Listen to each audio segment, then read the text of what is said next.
నమస్కారం. శివరాత్రి నాడు నిద్ర ఎందుకు పోకూడదో దానికి గల శాస్త్రీయ మరియు పురాణ కారణాలను మీకు వివరిస్తాను. మొదటిది, యోగ మరియు శాస్త్రీయ కారణం. శివరాత్రి కేవలం ఒక పండుగ మాత్రమే కాదు, అది ఖగోళ శాస్త్రానికి సంబంధించిన ఒక ప్రత్యేకమైన రోజు. శక్తి ప్రవాహం మహాశివరాత్రి నాడు భూమి యొక్క ఉత్తరార్ధగోళంలో గ్రహాల స్థితిగతుల వల్ల ప్రకృతిలో ఒక విపరీతమైన శక్తి పుడుతుంది.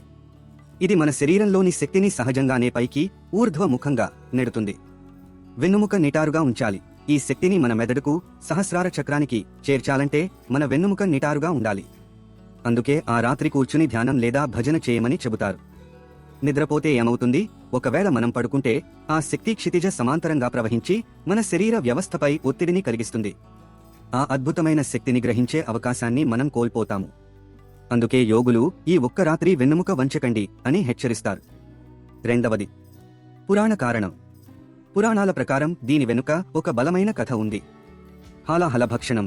దేవదానవులు సముద్ర మథనం చేస్తున్నప్పుడు లోకాన్ని నాశనం చేసే హాలాహలం విషం పుట్టింది. లోక రక్షణ కోసం పరమశివుడు ఆ విషాన్ని మింగి తన కంఠంలోనే బంధించాడు. అందుకే ఆయన నీలకంఠుడు అయ్యాడు. జాగరణ. ఆ విషం వల్ల శివుడికి మత్తు లేదా ప్రమాదం కలగకూడదని దేవతలందరూ ఆ రాత్రి నిద్రపోకుండా శివుడిని స్తుతిస్తూ నాట్యం చేస్తూ మెలకువగా ఉంచారు. దానికి గుర్తుగానే మనం కూడా శివరాత్రి నాడు జాగరణ చేస్తాం.